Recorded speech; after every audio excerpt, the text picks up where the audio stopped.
The ground trembled before anyone saw the fire, and in that very first heartbeat, when the wind carried the smell of ash across the Pride Lands, every animal knew that something ancient and terrible had awakened. Birds stopped singing mid-note.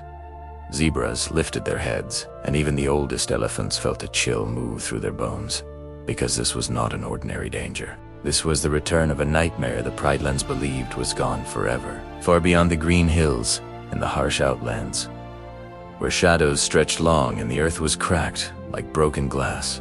A volcano began to glow. Deep inside that burning mountain, a voice echoed, low, cruel, and full of hunger. Scar was awake. Long ago, Scar had fallen, betrayed by his own allies, and the Pride Lands had healed under Simba's rule. But evil does not always disappear.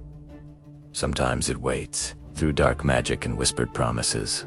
Ushari, though Cobra had performed a forbidden ritual, binding Scar's spirit to the volcano itself. Flames twisted into the shape of a lion's face, eyes blazing like molten gold, mane made of fire. Scar latched and the sound rolled across the outlands like thunder, promising revenge. With Scar's return, the outlands changed. The scattered villains who once fought only for themselves were drawn together by fear and ambition. Hyenas howled in twisted joy as Janja bowed to Scar's burning image.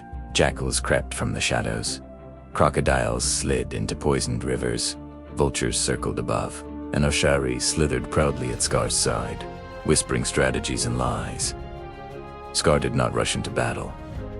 He was patient. It was clever. He promised each follower power, land, and freedom to do whatever they wished once the Pride Lands were reduced to ash. His goal was simple and terrifying: to destroy the circle of life and rule over what remained. Back in the heart of the Pride Lands, the sun still shone, and life went on, unaware of how close darkness had come.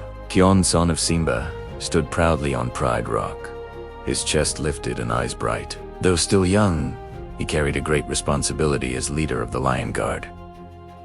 By his side stood his loyal friends, each chosen by destiny itself. Bunga the honey badger bounced with fearless energy, always ready to charge danger headfirst. Fuli the cheetah stretched her legs, alert and swift, faster than the wind. Beshte the hippo smiled calmly, his strength as steady as the river. Ono the egret watched from above, sharp eyes scanning every corner of the land. Together, they were the shield of the Pride Lands.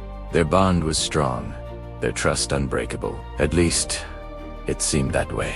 The first sign of trouble came as smoke on the horizon. Fires broke out near the borders, started mysteriously and spreading fast. The Lion Guard rushed into action, working as one, shouting instructions, rescuing trapped animals, and pushing back invaders who fled before they could be caught. Again and again, they succeeded. The Pride Lands cheered them as heroes, but far away, Scar watched from his volcano, unimpressed. He was not testing their strength. He was studying their weaknesses. Each day, the attacks became more clever. Rockslides blocked watering holes. Stampedes were frightened into villages. Fires flared in multiple places at once. The Lion Guard ran from crisis to crisis, barely stopping to rest.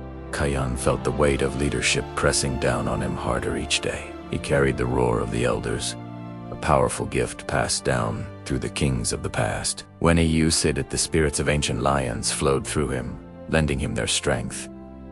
But the roar demanded balance. Use it in anger, and it could consume him. Escarniu. Tis. From the volcano, Scar began to speak to Kion through dreams and echoes, twisting his thoughts, reminding him of past failures, tempting him to use the roar for destruction instead of protection. Kion tried to ignore the voice, but doubt crept into his heart like a shadow at sunset. One night, as the Lion Guard stood watch beneath the stars, the ground shook violently. A massive army surged toward the Pride Lands, larger than anything they had faced before. Hyenas laughed, jackals barked, crocodiles snapped, and vultures darkened the sky. At their center, the volcano's fire flared brighter, and Scar's burning spirit rose high, announcing that the final battle was coming. The Pride Lands would not face this alone. Lions roared in defiance, Elephants formed walls of strength. Rhinos lowered their horns. Birds cried warnings from the sky. For the first time in generations, every creature stood together, united against a single enemy. Kion looked around, feeling fear and pride all at once. He knew this was only the beginning. As flames touched the grass and Scar's laughter echoed across the land, the Lion Guard took their positions, hearts pounding, ready to fight for everything they loved, unaware of the sacrifices this war would demand, and unaware that when the sun rose again, nothing would ever be the same.